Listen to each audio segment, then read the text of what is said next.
आप मुंबई गए हो, शिल्पा शेट्टी की रेस्टोरेंट है, आपने एक्सपीरियंस किया है वहाँ नो डाउट बहुत गजब है, वाइब बहुत अच्छी बनी हुई है। The kind of numbers they do there, the kind of crowd they serve there is marvellous. मतलब वो एक्चुअल बिजनेस है। For food I would not go there, there are multiple other far better options in Mumbai. पे? ये सबके सब restaurant में आपके all the cuisine available है? Mauve is multi cuisine, particularly modern in Italian ज़्यादा है, थोड़ा कहीं मैक्सिकन और बाकी ग्लोबल क्यूजिन भी है। जब मोव हमने ओपन किया था तब भी मैंने अप्रोच किया था मिस्टर जयवल परीख। उन्होंने काफ़ी बड़े लोग जैसे Narendra Modi, Amit Shah, Ambani, Adani, who's who of the nation he served and he's amazing with the food creativity. I think restaurant industry में सबसे ज़्यादा इम्पोर्टेंट है आपका consistency in food quality and taste and then service. Sir, कभी आपके रेस्टोरेंट में ऐसा हुआ है किसी कस्टमर का वर्स्ट एक्सपीरियंस हुआ हो and how did you tackle it?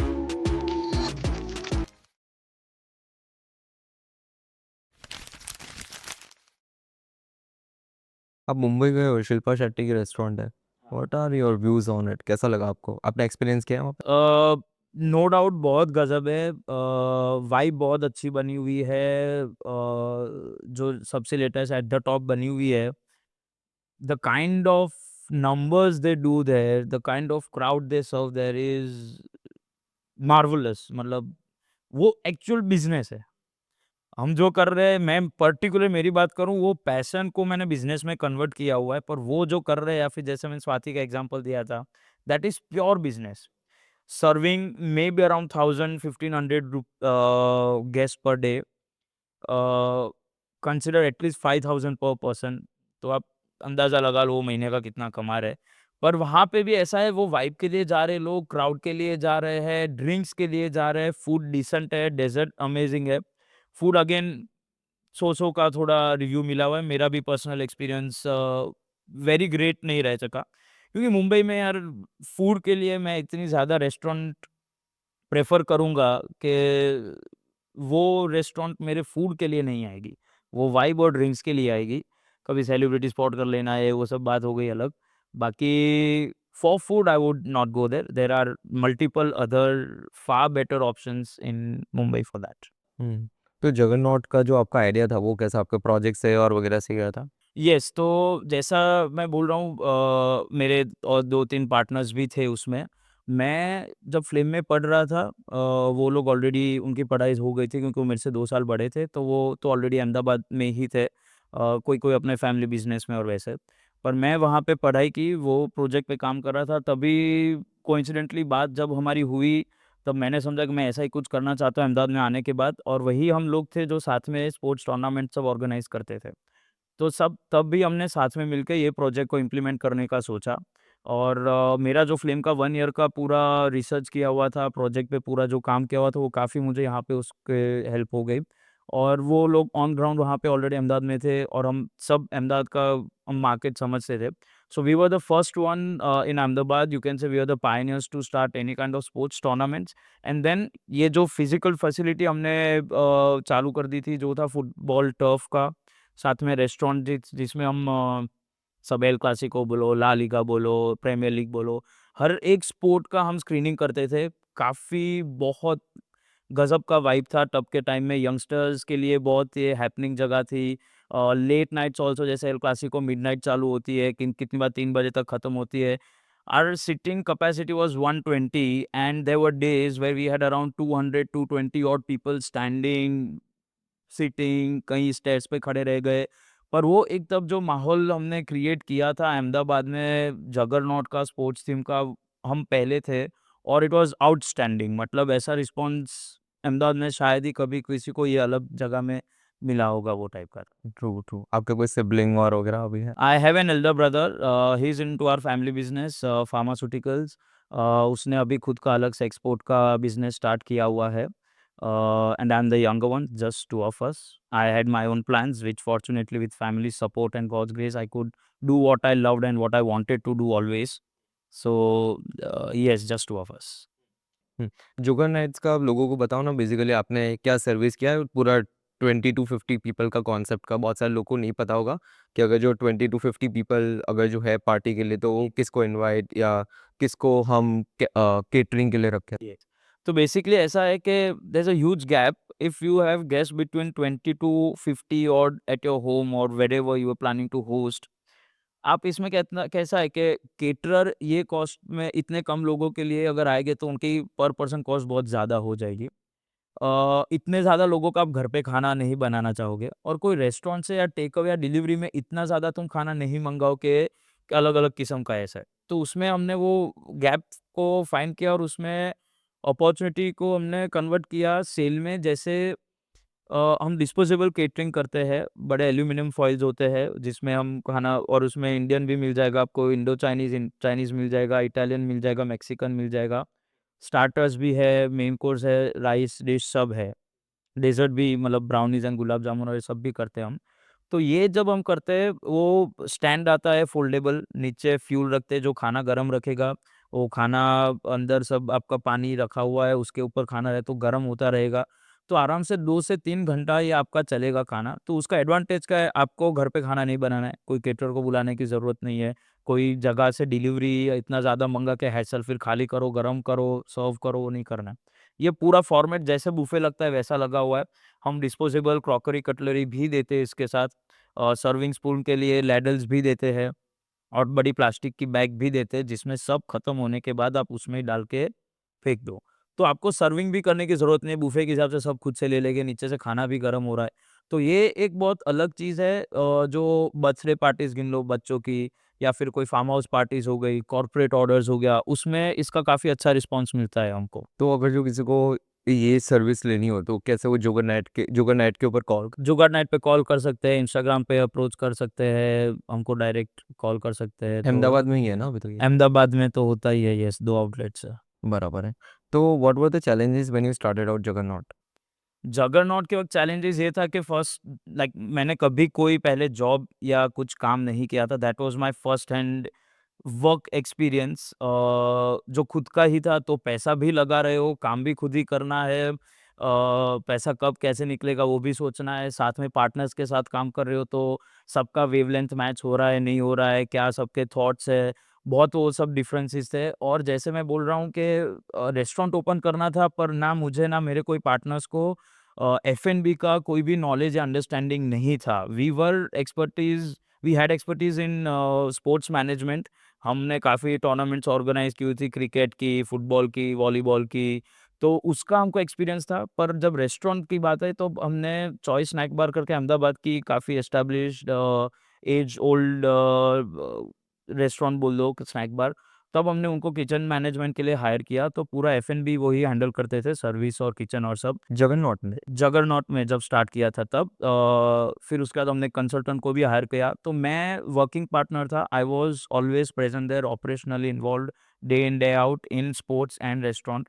तो वो चॉइस स्नैक बार से सीखा, वो कंसल्टेंट बाद में रखे उनसे सीखता गया, रोज़ की खुद की लर्निंग अलग होती है। एंड रेस्टोरेंट इंडस्ट्री ऐसा है, every day is a new day, every day is new challenge. हर एक दिन तुम्हारे पास अलग कस्टमर आता है, हर एक कस्टमर का बिहेवियर अलग होता है, हर एक कस्टमर की चॉइसेस अलग होती है।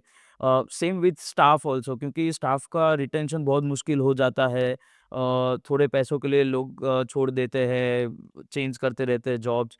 तो ये इतनी एनीवेज़ बहुत चैलेंजिंग है कि जब तुम रेस्टोरेंट ओपन कर रहे हो, तुमको कस्टमर को भी सँभालना है, स्टाफ को भी सँभालना है, वेंडर्स को भी सँभालना है और पार्टनर्स के साथ सब मिलके काम करना है। तो these were one of the few challenges when we started the business. Main चीज़ जो आपका चैलेंज था वो आपने जॉब कभी नहीं किया था, वो बेसिकली यस, था। हुँ। मतलब आई वाज़ क्वाइट यंग, मतलब जस्ट एमबीए खत्म किया और तुरंत बिज़नेस हो गया। So I did my graduation, मेरा खत्म हो गया 2014 में।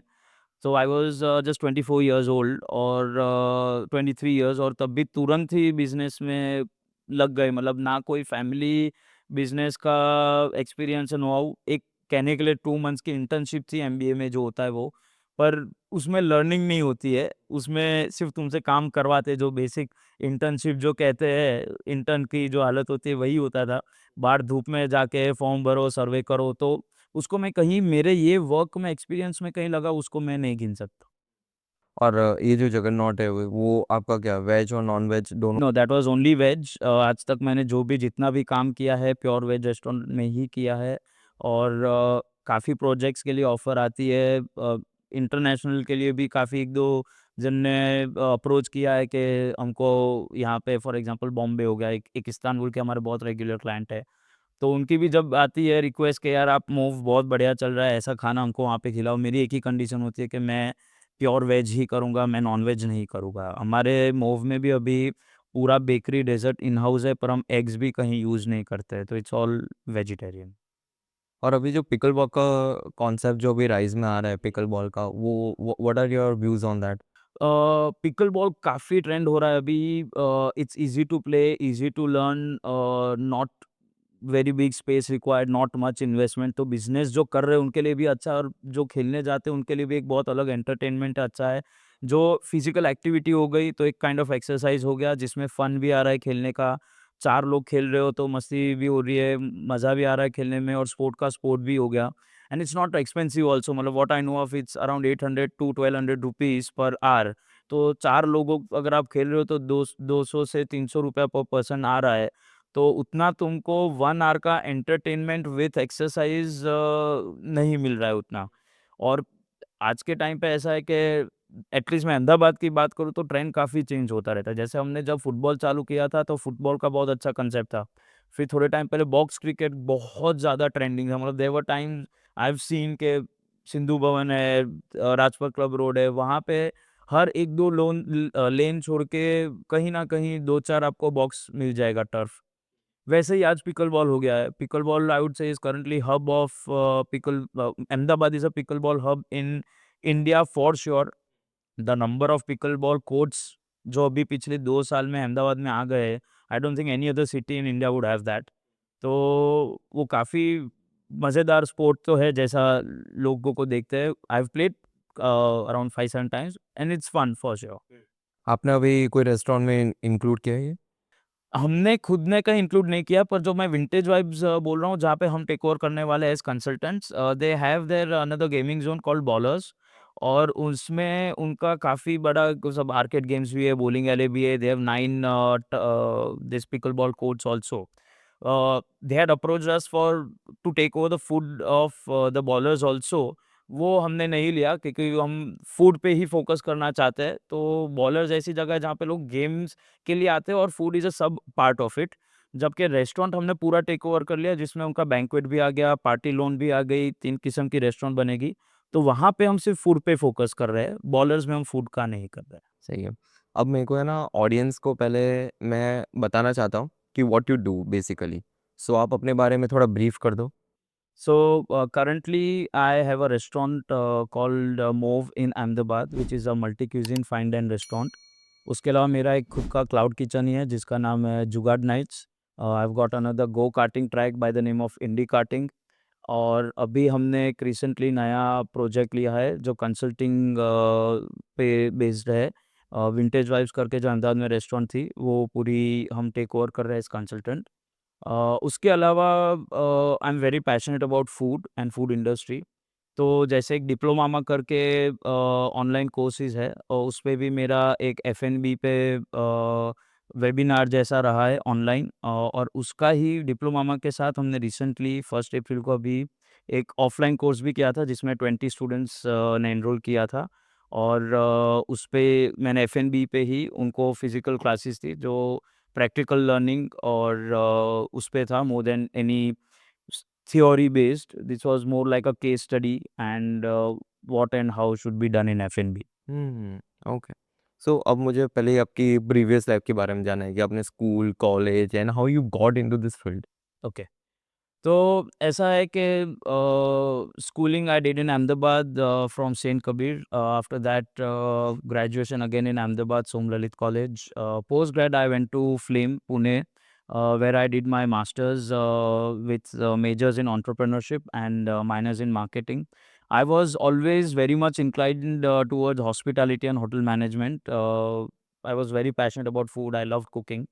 पर कभी वो मौका नहीं मिला, पर फ़्लेम में जैसे मैं एंटरप्रेन्योरशिप कर रहा था, तो वहाँ पे मैंने यही प्रोजेक्ट पे वर्क किया था पूरा सेकंड ईयर, जिसमें sports gym, casual dine restaurant थी, फुटबॉल फील्ड थी, स्पोर्ट्स का रिटेल था। और हमने स्पोर्ट्स में थोड़ा एक्सपीरियंस था when I was in 10th grade. मैं, मेरे फ्रेंड्स और मेरे सीनियर्स काफ़ी थे। हम लोग मिलके स्पोर्ट्स की टूर्नामेंट ऑर्गेनाइज़ करते थे, तो स्पोर्ट्स का थोड़ा नॉलेज और एक्सपीरियंस था। तो फ्लेम खत्म होने के बाद when I got back to Ahmedabad, फिर तब से जगरनॉट हमने स्टार्ट कर दिया था। मई 2014 से उसका इंसेप्शन हो गया था, मतलब कंस्ट्रक्शन और सब काम। एंड बाय फरवरी 2015 जगरनॉट हमने ओपन कर दिया था। स्टार्टेड फ्रॉम फुटबॉल टर्फ, उसके बाद ग्रेजुअली रेस्टोरेंट जैसे ओपन हो गई, वहाँ पे रेस्टोरेंट और भी हमने स्टार्ट कर दिया था। सो आपका इतना स्ट्रॉन्ग फैमिली बैकग्राउंड है, so why got inclined into food and beverages? आपको ये कोई एज या पर्टिकुलर 10th स्टैंडर्ड या 11th स्टैंडर्ड से आपको ऐसा हो गया था कि नहीं मुझे यही फील्ड में जाना है, या आपको कोई शेफ को देख के ऐसा इंस्पायर हो गए आप? How you got into this? अ, सही कहूँ तो ऐसा कोई पर्टिकुलर इंसिडेंट या मोमेंट तो मुझे ऐसे ध्यान नहीं है, बट ऑलवेज़ बचपन से मुझे खाना बनाने का, खाना बनते हुए देखने का बहुत शौक था। तो आप समझ लीजिए 4th-5th स्टैंडर्ड से ही जैसे घर में कुछ कुकिंग हो रहा है तो मैं जाके खड़ा रह रहा हूँ, देख रहा हूँ, बना रहा हूँ। ऐसे टाइम हो गया था जब मेरे दादी ऐसा बोलते थे कि तू लड़का है, इधर किचन में क्या कर रहा है? काफ़ी बार उल्टी होती है, जैसे गर्ल्स को तब के टाइम में बोला कि यू कांट वर्क। वैसे बॉयज़ के लिए वो टाइम पे ऐसा था कि भई तेरा काम और है, तू इधर किचन में क्यों खड़ा है ऐसा। True. But I was always passionate about food and cooking. तो करना तो वही था, पर जैन कम्युनिटी, जैन रिलीजन से थे हम, फैमिली बिज़नेस में था और जॉइंट फैमिली में रहते थे। तो ऐसा कुछ एकदम अलग हटके करने का मौका नहीं मिला, और अगेन जैसे मैं बोल रहा हूँ, कोई भी हॉस्पिटैलिटी होटल मैनेजमेंट कोर्स करते हैं हम, तो उसमें नॉन-वेज का कुकिंग आता है। मैं वही बोलने वाला। तो वो बहुत मेजर रीज़न था जो मेरे को अलाउ नहीं किया गया था, और मैं एथिकली भी वो नहीं करना चाहता था। रिलीजियस तो रीज़न्स थे ही, पर otherwise also animal cruelty I don't support, तो वो मुझे नहीं करना था। और फैमिली बिज़नेस फार्मास्यूटिकल का था, तो बहुत ज़्यादा प्रमोट नहीं किया था मुझे ये चीज़ करने के लिए। पर जैसे मैं बात कर रहा हूँ, फ़िल्म में पूरा सेकंड ईयर उस पे काम किया, फिर पापा को थोड़ा कन्विंस किया, उन्होंने ही सपोर्ट किया, समझे कि ठीक है उसको ये करना है, तो उन्होंने फाइनेंस किया, उन्होंने काफ़ी, जहाँ भी उनकी मुझे गाइडेंस चाहिए थी, उन्होंने सपोर्ट किया, तो तब जाके हम ये स्टार्ट कर सके। Okay, so instead of focusing on being a chef या आप शेफ बनो, इसकी जगह पे आप कंप्लीटली एक रेस्टोरेंट एंटरप्रेन्योर बन गए कि जहाँ पे आप रेस्टोरेंट्स ओपन यस। करोगे एंड जो आप अपना जो जैन धर्म है उसके साथ आप अलाइन भी हो जाओगे, because you don't have to get included into the non veg. Jain धर्म के हिसाब से ऐसे देखने जाए तो आलू, प्याज़ और एनी रूट वेजिटेबल्स भी अलाउड नहीं होता है। पर वो करूँगा तो या तो मैं आई कैन चूज़ इधर रिलिजन और पैशन, वो दोनों मिलके बहुत मुश्किल है। और रिलिजन, पैशन, उसके साथ-साथ मनी मेकिंग भी सोचना है। अगर मैं एकदम प्योर जैन रेस्टोरेंट एग्ज़ाम्पल खोल के बैठ गया जिसमें मेरा पैशन हो गया, रिलिजन हो गया, तो पैसे का जो है थर्ड पार्ट है वो नहीं हो पाएगा। इसलिए सब सोच के बेस्ट राह पे भी चल रहे हैं, ऐसा कह सकते हैं।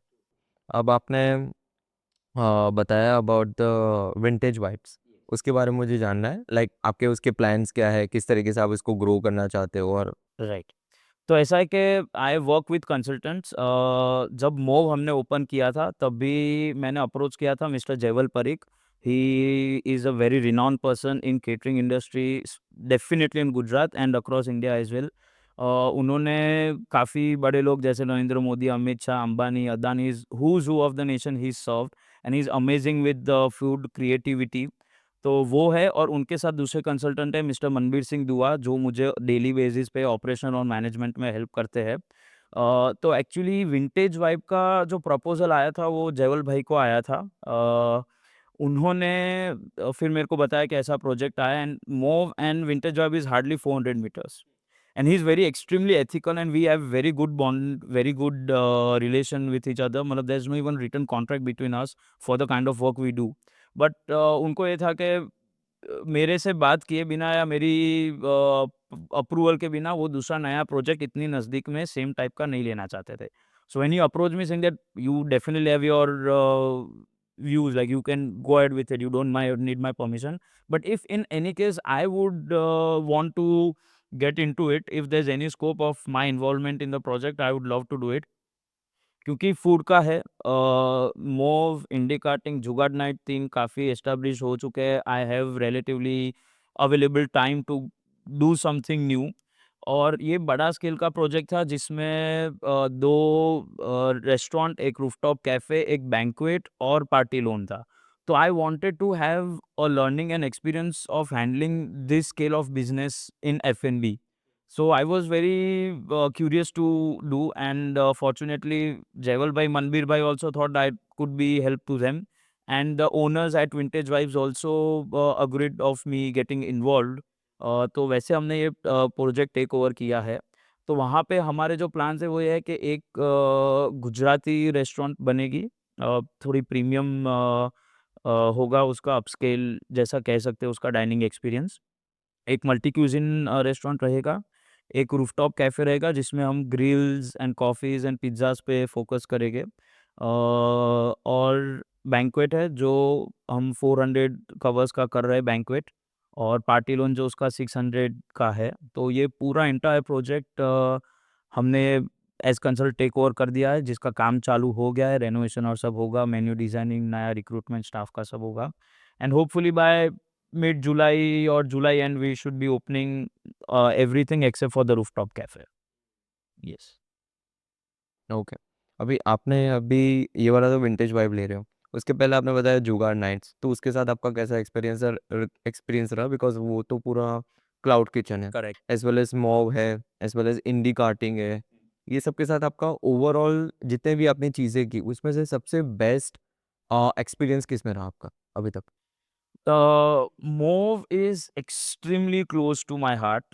That is the only project when I am the sole owner, and I've put my time, money, sweat, blood, everything for it.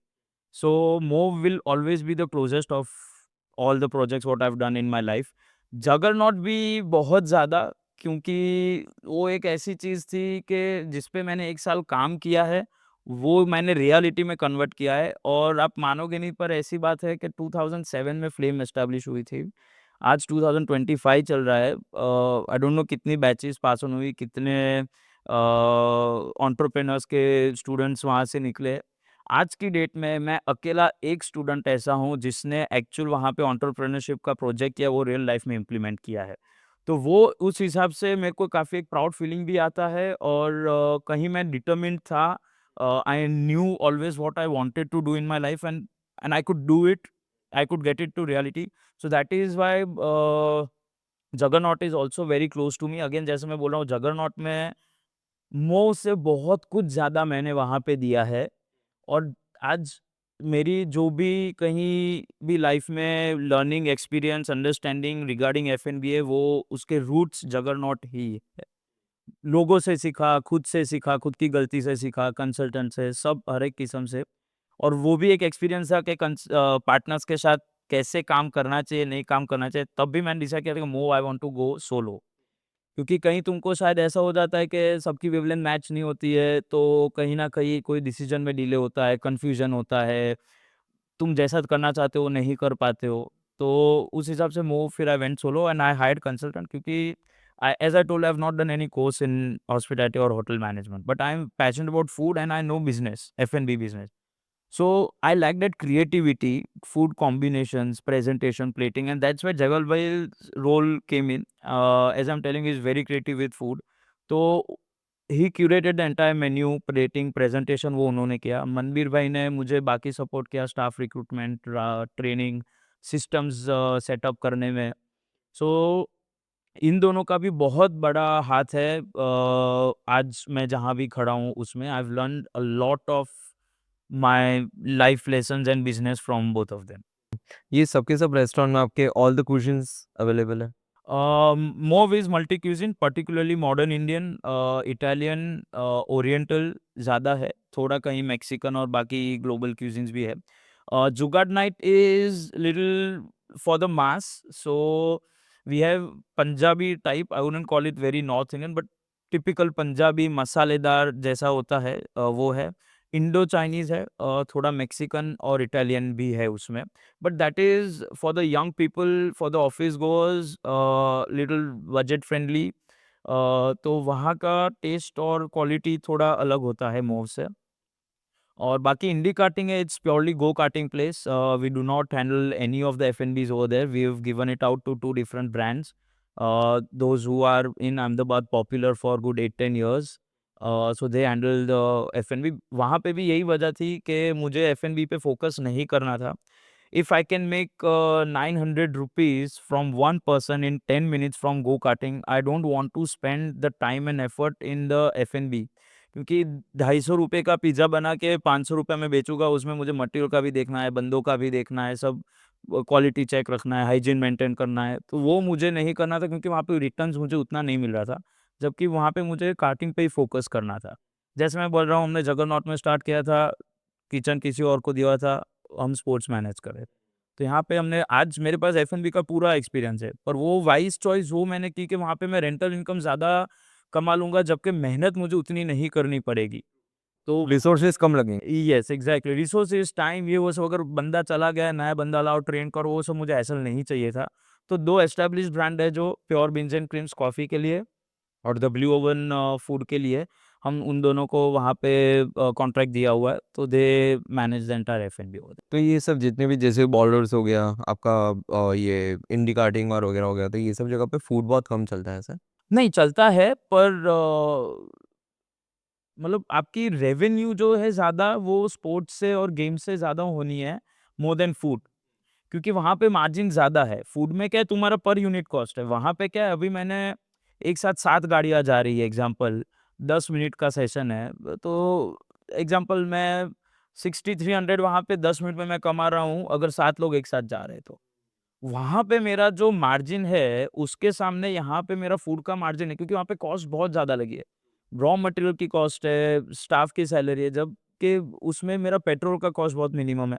वहाँ पे कैपिटल कॉस्ट ज़्यादा है. स्पोर्ट्स में जैसे आप कोई भी बॉलर्स, जैसे हम अभी मैनेज तो नहीं कर रहे, ना ओन कर रहे, पर उसका सेटअप कॉस्ट बहुत ज़्यादा होता है.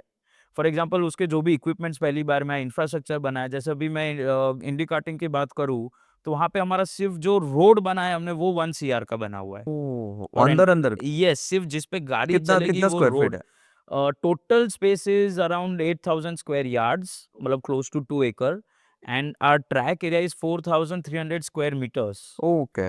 यस. और we keep changing our layouts. तो हमने पूरा सरफेस रोड बनाया हुआ है, और टायर्स के हम से डिफाइन करते हैं रोड डिज़ाइंस. तो वो we keep changing the layout every 5-6 months. तो usually the layout is around 350 metres to 500 metres के बीच में आता है. So for that also you hire some consultant जो आपको ये सब गाइड करे? So Indie Karting is a franchise. It's a Mumbai-based brand. They are also into coaching. It's called Reo Racing. जो हम हमारे वहाँ भी Indie Karting में ऑफर करते हैं, कोचिंग होती है बच्चों की. और तो वो इसमें हमको कहीं न कहीं हेल्प करते हैं. बाकी सब मैनेजमेंट हमारा ही होता है. और जुगाड़ नाइट्स का अभी आपका कैसा है? अभी चल रहा है? Jugaad Nights running, we have 2 outlets. एक तो 2017 से चल रहा है, दूसरा अभी हमने 2022 में ओपन किया था प्रहलाद नगर एरिया में. तो वो उसका ऐसा है कि आई गॉट इनटू जुगाड़ night in 2020. They were my friends, I knew them since 2018 और something. But after Covid they were in trouble because they had open 3 outlets. काफ़ी बड़ा इन्वेस्टमेंट कर दिया था उन्होंने, और कोविड हिट हुआ, तब सब बंद हो गया था. And they made money, but they again plot back in the business, saying that they can grow more. Or they were the first ones in Ahmedabad to start cloud kitchen, especially late night deliveries. तो तब उनका hit हो गया था. They had an offer from Zomato in 2018 2019 of exclusive, and they had offered 3 crores per year. Okay. Annually 3 CR का उनको turnover मिल जाएगा, उसका ऊपर से उनको उसके सामने उतने पैसे मिल जाएंगे. But for that they have to let go of Swiggy and if any other portals they worked with. तो वो एक्सक्लूसिव कॉन्ट्रैक्ट था, तो उन्होंने नहीं किया था उसके साथ. फिर मैं 2020 में एंटर हुआ था. उसके बाद हमने काफ़ी उसमें चेंजेस लाए, और ऐसी सिचुएशन में मतलब देवर months we did only 2.5 lakhs a month. We made losses, but we've not put in any more money in that, and we made sure that we don't close that business come what may. तब जाके वापस आज सब अच्छा है, एक और outlet हो गई है. वहाँ पे हम एक यूनिक चीज़ जो करते हैं वो है disposable caterings. For example if you are between 20 to 50 odd people, you want to have some food at your home. ये ऐसा नंबर है ना 20 से 50 के बीच में, ना कोई केटर आएगा प्रॉपर, ना आप कोई एक रेस्टोरेंट से इतने ज़्यादा लोगों का अलग-अलग किस्म का खाना मँगा सकते हो, ना आप खुद इतना बनाना चाहोगे। तो ये एक ऐसा है डिस्पोजेबल केटरिंग हमने जो किया हुआ है वो ट्रेज़ होती है बड़ी जिसमें हम खाना भर के बना के लेके आते हैं पूरा स्टैंड वैंड के साथ। वो डिस्पोजेबल फ़ोल्डेबल स्टैंड्स होते हैं, नीचे फ्यूल लग जाता है तो आपका खाना गर्म होता है। उसके साथ हम डिस्पोजेबल क्रॉकरी, कटलरी भी देते हैं और सब प्लास्टिक फ्री है। बगास का है, एल्यूमीनियम का है, पर कुछ भी प्लास्टिक का यूज़ नहीं करते हैं। लैडल्स भी देते हैं, और बड़ी बैग भी देते हैं, आपका सब हो गया, खत्म हो गया, वाइंड अप करके आप उसी को ट्रैश बैग को बिन में डाल दो। तो उसमें क्या होगा, आपका ह्यूमन लेबर आपको कोई ज़्यादा नहीं चाहिए, सेल्फ सर्विंग हो गया, खाना गरम रहेगा और कन्वीनिएंट भी होगा और कॉस्ट इफेक्टिव भी हो गया। तो अहमदाबाद में तो ऐसा होता है कि हर 5 साल में आपको रेस्टोरेंट को पूरा रिन्यू करना पड़ता है। You have to change the interiors और आउटलेट्स और या तो नाम ही चेंज कर दो बेसिकली।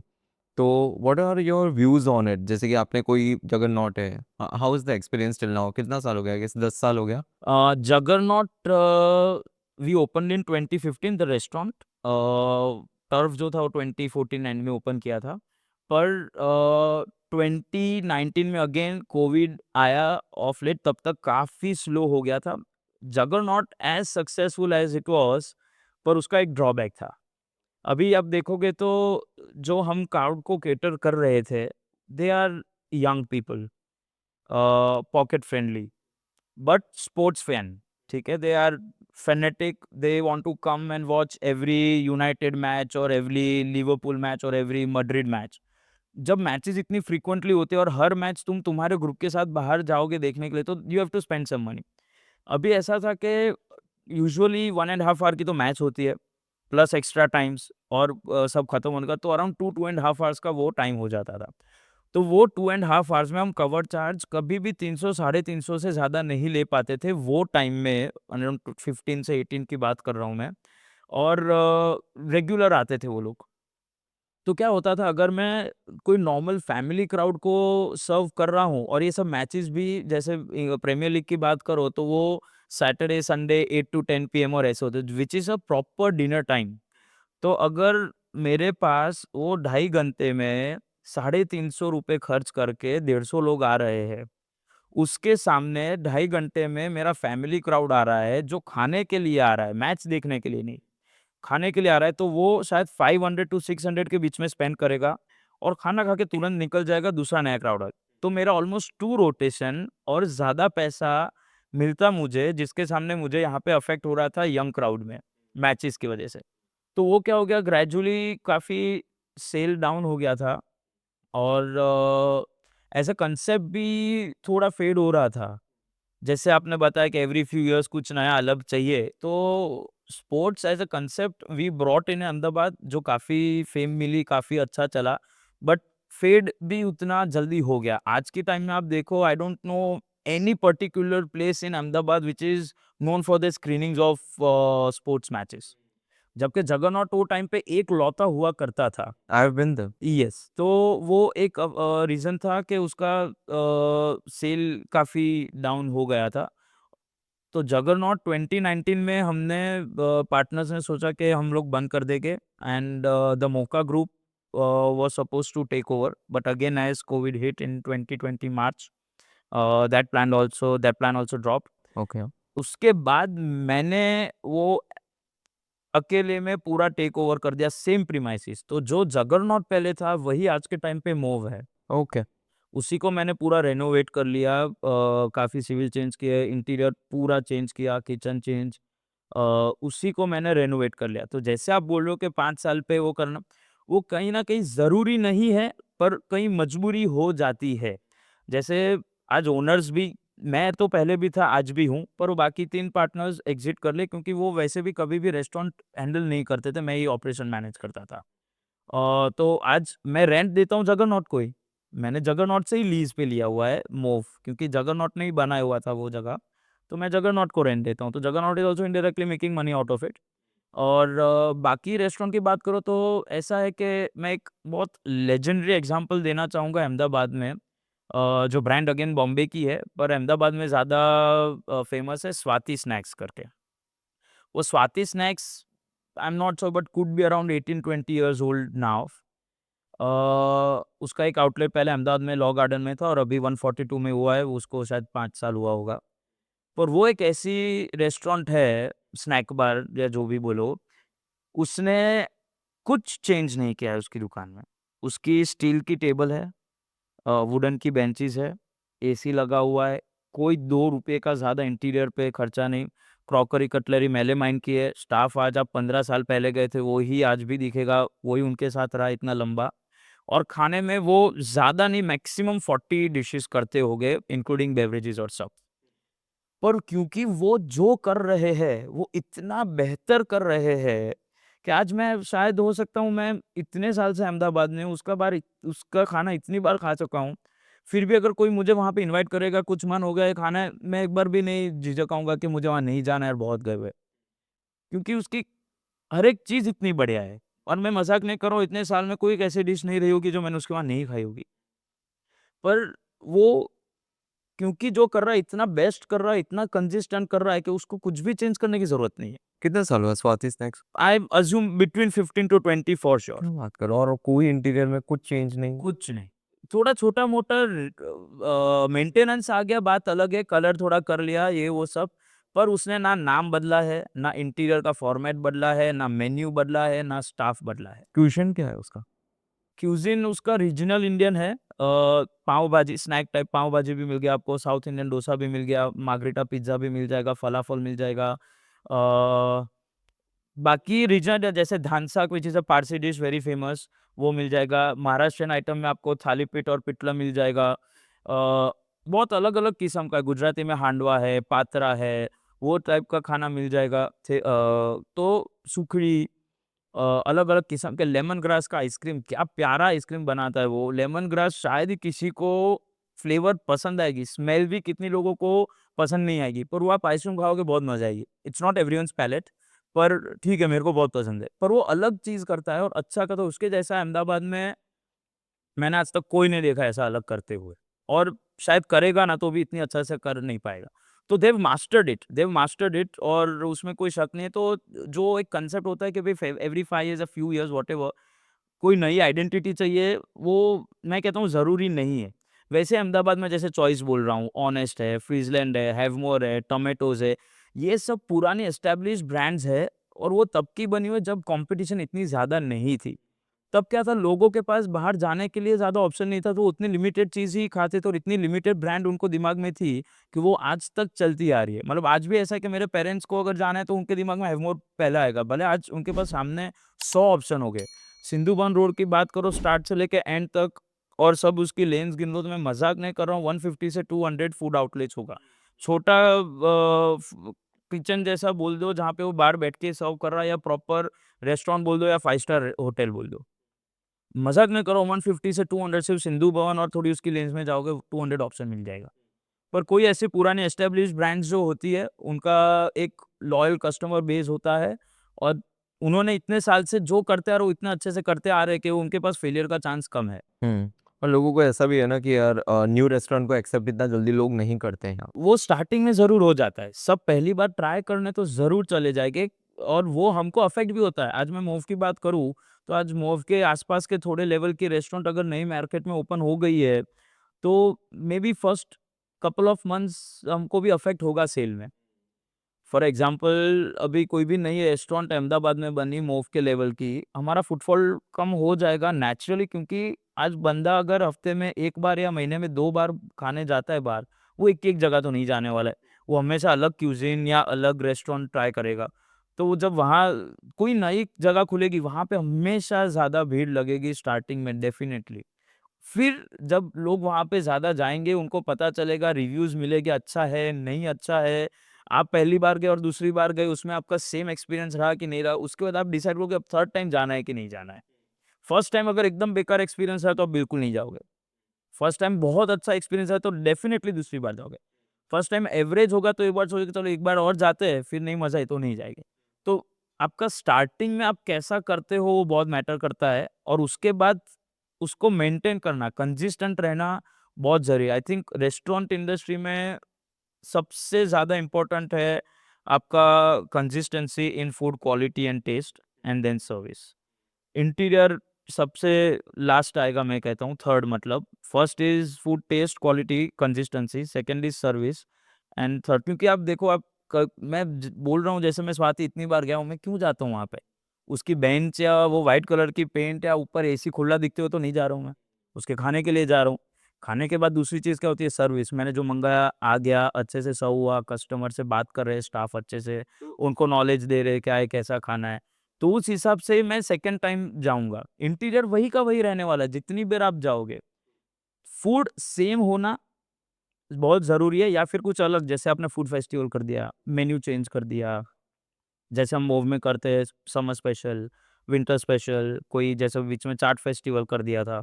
तो वैसा कुछ तुम अलग कर रहे हो तब तुम्हारे पास अलग क्राउड आएगा, या वही का वही क्राउड एक और नई बार कुछ ट्राई करने आएगा, जो तुम लिमिटेड पीरियड के लिए रखोगे। तो बेसिकली आप बोल रहे हो कि अगर जो क्लाइंट्स को स्टार्टिंग में अट्रैक्ट करना है तो इंटीरियर से हो जाएगा, बट रिटेन आपके सर्विस एंड करेक्ट, क्वालिटी की वजह से होगा। Absolutely.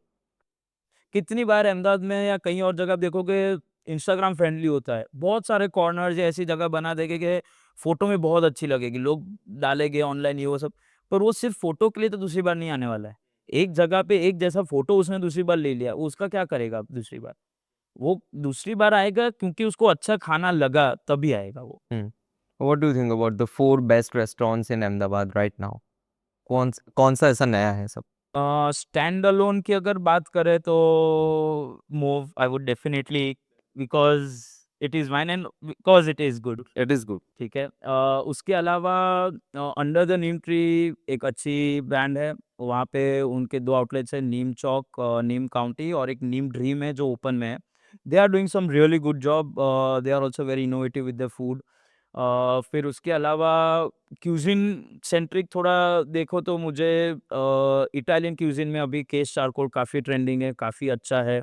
They have done their all day also, तो ब्रेकफास्ट और भी अच्छा मिल रहा है, जहाँ पे बहुत लिमिटेड ऑप्शंस मिलते हैं तुमको। तो and they are doing some wonders, and my all time favourite is Lolo Rosso. Okay. Lolo Rosso also, again, massive respect for the owner, the kind of work he's done in Ahmedabad, the concept of bowls he brought to Ahmedabad, sushi dim sum also, we can say, kind of he introduced. True. Other than that, though I'm a vegetarian, but there are a lot of non-vegetarian Ahmedabad who don't get good seafood options and good non-veg options.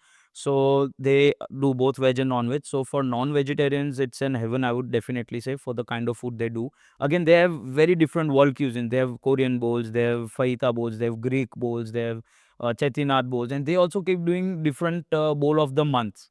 फिर जो अच्छा लगा वो उनके main menu में आ जाएगा। I remember उन्होंने पहले जो एक आउटलेट किया हुआ था, लिटरली 4 टेबल्स फर्स्ट फ्लोर पे, छोटा-सा आउटलेट, ये ऑफिस जितना, और वहाँ से उन्होंने अभी अहमदाबाद में उनके 2 है, एक एयरपोर्ट पे है, तीसरा अहमदाबाद में, एक बड़ौदा में हो गया, एक गोवा में हो गया।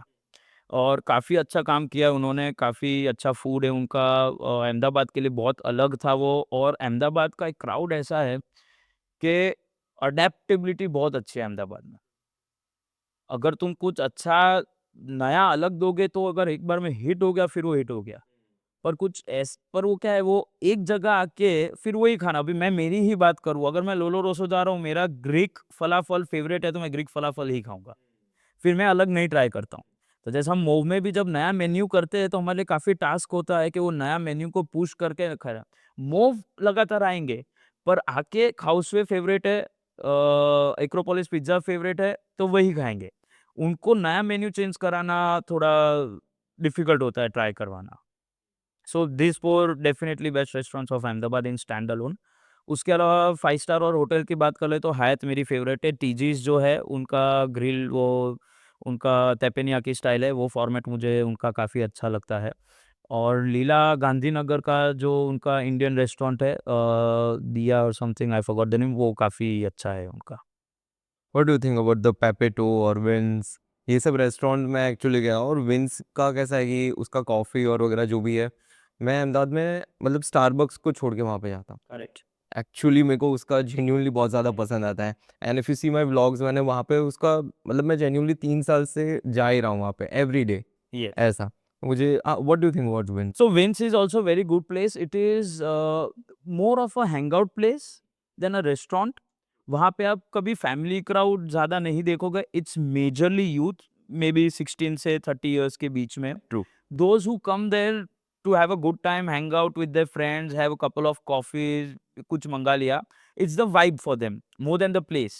No doubt the coffees are brilliant. They also keep doing some of the different events, जैसे अभी वो स्नीकर का उन्होंने कुछ कर लिया था, तो वो छोटे-मोटे इवेंट्स और भी वहाँ पे करते रहते हैं, जो अच्छी बात है। Pepito again very good vibe, the interiors and everything is brilliant. Brilliant. जो उन्होंने बोहो थीम बनाया हुआ है, आउटडोर्स, इंडोर्स दोनों बहुत अच्छा है। फूड के काफ़ी मिक्स रिव्यूज़ है, मेरा डिसेंट एक्सपीरियंस रहा हुआ है। बट फूड के काफ़ी मिक्स रिव्यू है, but definitely no doubt the place they have made the vibe is very good, very airy, very bright, boho theme which is trending currently. जैसे मैं बोल रहा था, फोटोग्राफी के लिए आप जा रहे हो, इंस्टाग्राम के लिए जा रहे हो, that is the best place in Ahmedabad, I would definitely genuinely से। ट्रू। जैसे मूव का एक एकदम अलग किस्म का इंटीरियर हो गया, it's all dark theme, spot lighting, heritage look compared complimented with modern look. ठीक है, अभी आप दिन में आओ, रात में आओ, मूव में आपको कुछ फर्क नहीं दिखना है, वो कहीं क्यों नेचुरल लाइट है ही नहीं। जबकि ये सब जगह पे कैसा है, डे टाइम पे तुमको मजा डेफिनेटली आएगी अंदर बैठ के, क्योंकि ब्राइट हो रहा है, और नाइट टाइम पे आप बाहर ओपन में बैठ जाओ तो मौसम अच्छा है तो मजा आएगी। True. True. You guys have tried inside और समथिंग? देखो यार, अल्टीमेटली एफ&बी इंडस्ट्री है, ना कोई फ्रेंड्स होता है, ना कोई दुश्मन होता है।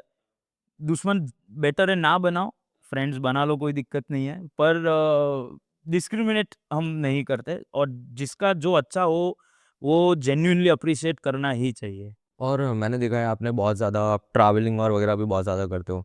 So how does it help you like वो आपका बिज़नेस अफ़ेक्ट नहीं होता है या किस तरीके से आप मैनेज करते हो वो चीज़ों को? आई am extremely fond of travelling. मैं मेरे फ्री टाइम में भी नई-नई प्रॉपर्टीज़, नए डेस्टिनेशंस और ये सब देखता रहता हूँ। तो और वर्क ऐसा है 365 डे वाला है, ठीक है? पर प्रेज़ेंस 365 डे नहीं चाहिए। तो ये क्या होता है, सब सिस्टम बेस पे है।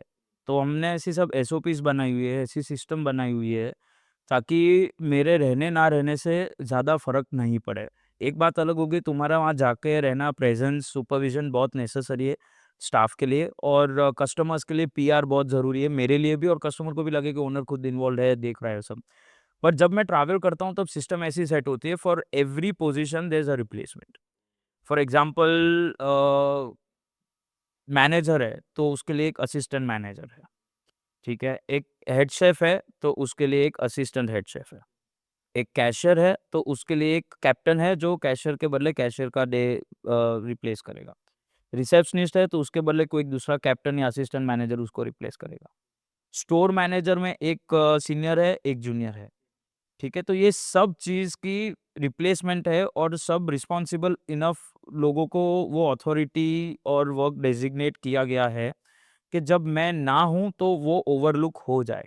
और मेरे कंसल्टेंट भी है, जो कहने के लिए मेरे पार्टनर जैसे ही है, उनको फुल हर एक चीज़ की अथॉरिटी है, क्योंकि उनका नो हाउ उतना है, उनका एक्सपीरियंस इतना है, मतलब is in the industry for 20 years. उन्होंने हर एक, मतलब क्रूज़ लाइनर पे काम किया है, ताजमहल में काम किया हुआ है, as in Taj Mahal, Taj restaurant Mumbai वाली। उनके उन्होंने खुद की रेस्टोरेंट रह चुकी है, उन्होंने क्लाउड किचन किया, उन्होंने और रेस्टोरेंट को कंसल्टिंग किया हुआ है।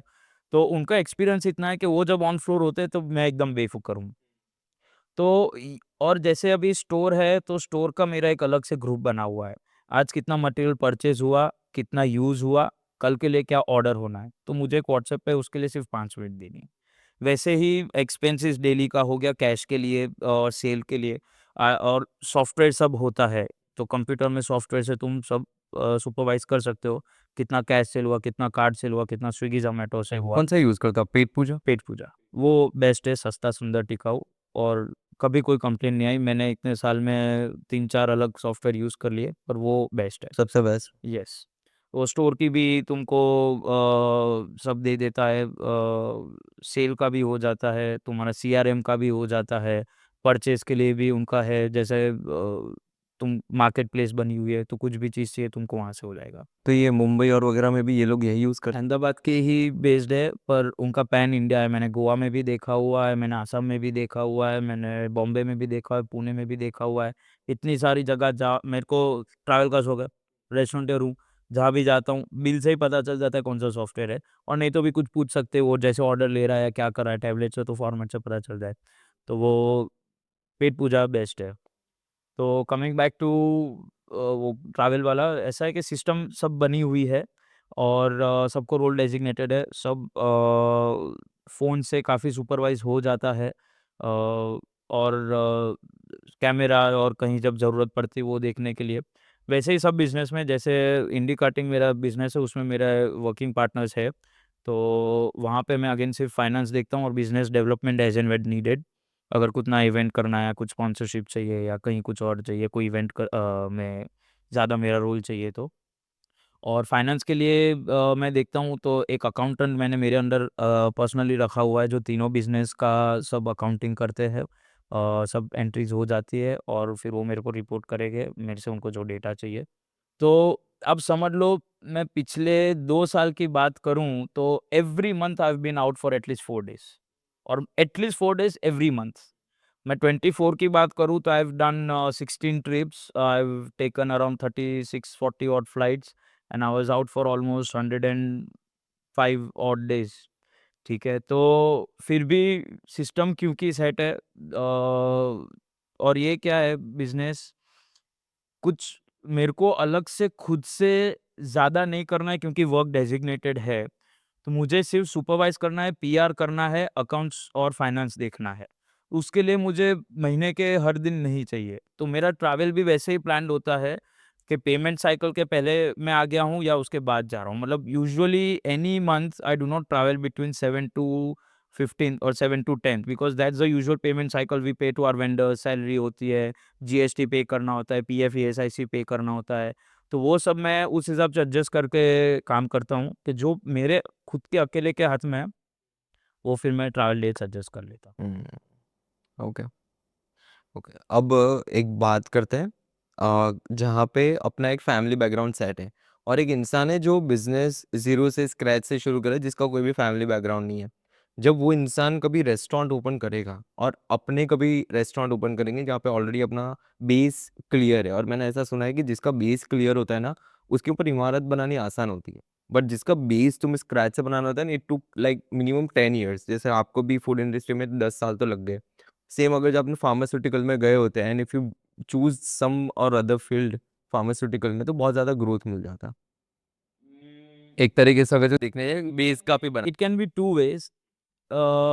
If I share my opinion, why, first of all, I was never interested in pharmaceutical. ठीक है? ना मैंने उसकी पढ़ाई की थी, ना मुझे इंटरेस्ट था। My mom's side is also pharmaceutical background, MCure Pharmaceutical, and my dad's side is also pharmaceutical, Aries Life Sciences. ठीक है? And both are very established, good money making businesses. पहली बात, मुझे इंटरेस्ट नहीं था। दूसरा, अगर मुझे जाना भी होता तो मेरे यही दिमाग में था कि मेरे यहाँ जाने से, जहाँ के पूरा फैमिली इसमें है, ऑलरेडी एस्टेब्लिश है, मेरे जाने से मुझे पता नहीं लगता कि मेरा कितना ग्रोथ हो रहा है और मेरे होने से कंपनी का कितना ग्रोथ हो रहा है। मैं I don't know in what ways and how I would have evaluated both growths of individual and the company, how I have contributed to the company मेरे खुद के अकेले से, वो मुझे नहीं पता मैं कर, क्योंकि वो बहुत बड़ा कॉर्पोरेट है। मतलब 2000, 3000, 4000 एम्प्लॉइज़ है वो कंपनी में। तो मेरे खुद के अकेले से कौन से डिसीज़न से कितना क्या फ़र्क पड़ रहा है, वो मैं कभी इवैल्यूएट नहीं कर पाता।